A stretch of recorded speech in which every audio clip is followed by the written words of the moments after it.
Van life offers the ultimate freedom, but it also requires financial stability. Starting a small business can be the perfect solution to fund your adventures and live your passion.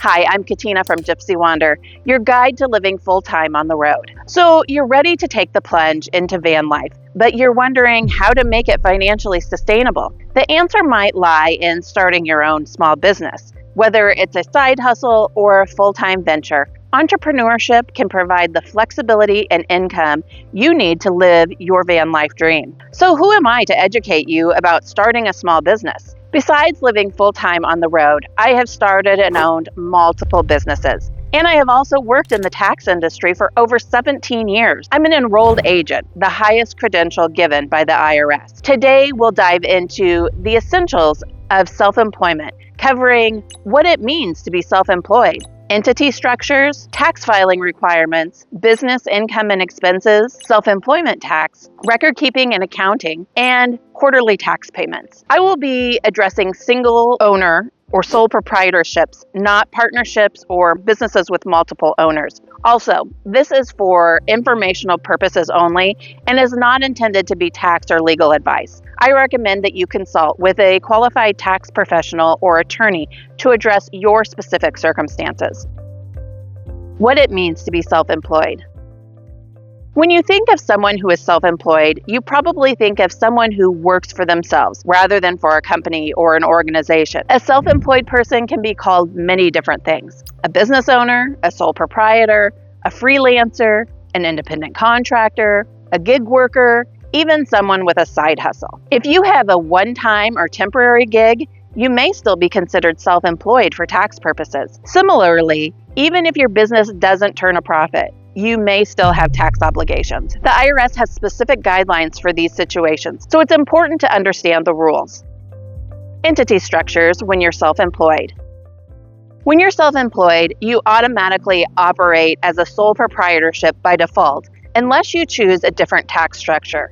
It's the simplest form of business, and there are no legal formalities to start a sole proprietorship. However, a business license, permit, or registration may be required depending on where you live. As a sole proprietor, your business income is reported on your personal tax return on a Schedule C. Some sole proprietors choose to set up an LLC. There are a lot of myths and misinformation out there regarding LLCs. First of all, you do not need to be an LLC to be considered a legitimate business. An LLC, or limited liability company, is formed and registered at the state level and governed by state statute. It's a legal entity, not a tax entity, so there is no tax benefit to becoming an LLC, and you file your taxes as a sole proprietor. As an LLC, you can choose to be taxed as an S corporation, which will give you tax benefit, but it's important to consult an expert to see which structure is best to suit your needs.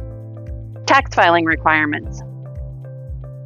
When you are self-employed, your business income is reported on a Schedule C and filed with your annual personal return. In addition to your income tax, you are subject to self-employment tax. But before you can determine your self-employment tax and income tax, you have to figure any net profit or net loss from your business. You may also be required to make quarterly estimated tax payments throughout the year.